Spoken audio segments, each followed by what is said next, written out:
So we've talked a little bit about increasing profit versus value. You're still in the process of prepping your business to sell. Now you've made a plan. You've maybe made it a little more valuable. You have a timeline in mind. What do you do next? So this goes back to what you said earlier. You have to see it from the buyer's perspective and what is going to make your business stand out to other buyers. So number one is revenue growth. People don't buy potential, they buy facts. So no one cares what you think your business will do in 3 years. No one cares. I'm going to repeat that one more time. No one cares. I had this conversation once a week. What about my Google reviews? Well, your Google reviews affect your revenue. What about my SEO? Your SEO affects your revenue. What about my marketing efforts? Or what about, this and that, the value of my assets? All of it contributes to the bottom line of your revenue, whether through reducing expenses or increasing profits. So that's what matters. It all comes into play there. So if you have brand new assets, that's great. Those assets probably have lower maintenance costs, so it affects your bottom line, increase your bottom line. So you can't increase the value of your business plus your assets unless it affects your bottom line revenue. That's where your growth is.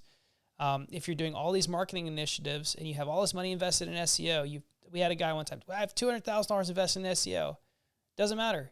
It's not producing revenue on the bottom line, so you can't now not get value from that and say, well, yeah, I'm ranking number one in this market for this. Well, it's not showing up in the bottom line, so it doesn't matter, right? So understanding revenue is going to be. I want to interrupt you. Hold on. That sounds a little contradictory to our last point of profit versus value. So can you maybe explain that of how do you increase value? Like, what is the purpose of increasing value and increasing profit? Like, where's that line? If you're saying no one cares, we need to do the bottom line, where does value play into that? So we're talking about when you're going to market, right? So this is when you're arriving on the market. Buyers are searching based on geography, deal size, and revenue and industry.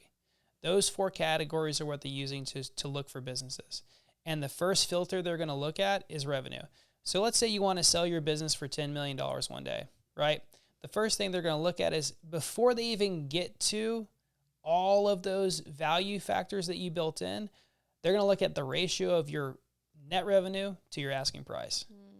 So if you're trying to get a 10-to-1 multiple, it's not going to happen. Unless you're a software company and you have some unique widget that no one else has, or you're in medical, or you have some very strategic advantage that no one else has, 10-to-1's not going to happen, right? We look at all the deals coming out of Axial. We look at their reports.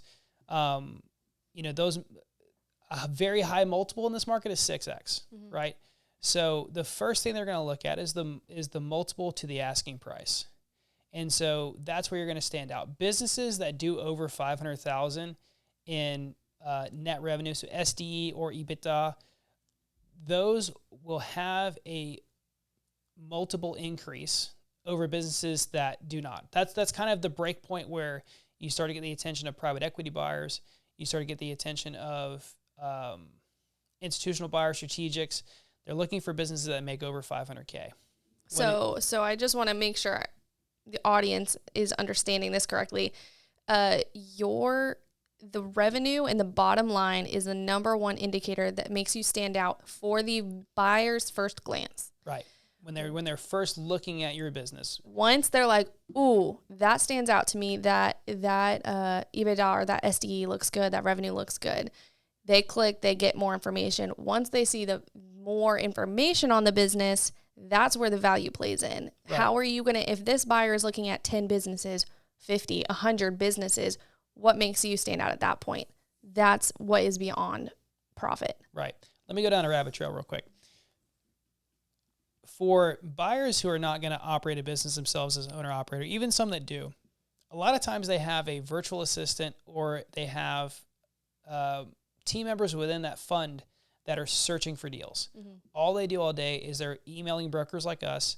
They're reading teasers that get emailed outbound. They're looking on LinkedIn. They're looking in places like Axial or any other deal aggregating sites. And they're bringing all of these deals that may have a 20% chance of fitting to their board or to the person who's the ultimate decision maker for buying that company.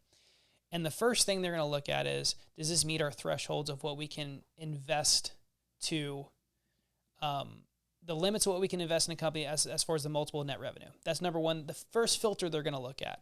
So to get you to the table, to have the conversation, that's why I say that's number one.